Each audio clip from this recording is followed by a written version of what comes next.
So give me some ideas. What do you think is a reasonable distance to have your two data centers apart? 90 miles. 90 miles.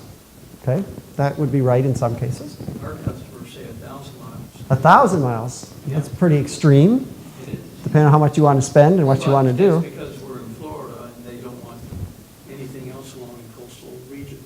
Hurricane watch. And we actually wrote the disaster recovery program for the state of Florida, and we had that huge debate of how far away, and we did South Carolina's right now, because where do you put it, right?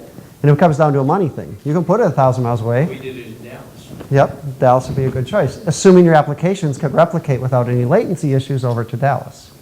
And some can and some can't, okay? Anybody else have distances? 300 miles?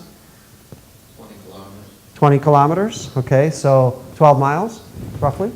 And that still could be okay. I think the thing that's on distance is more about weather patterns and electricity. Exactly.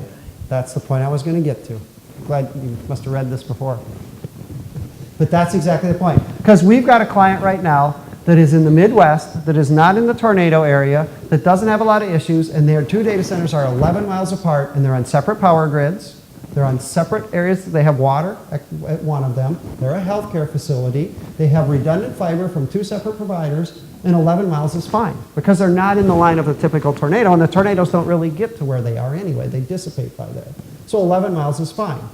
In Florida, 11 miles is not fine. Okay, and the state of Florida happened to have their two data centers 11 miles apart in Tallahassee. They don't today, but 4 years ago when we assessed them, they were 11 miles apart in Tallahassee. We said, these aren't redundant, not with a hurricane, right? Okay, you said 90 miles.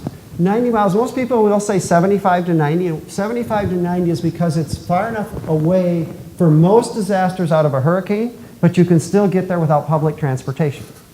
Because that's something else to think about is, if I need to get on an airplane and move people there, if it's a major disaster, there may not be an airport to move there, right? Or I may have to wait or whatever, so you want to look at that. Yet, in a hurricane, we'd like to see 250 miles and not in the path of a typical hurricane, right?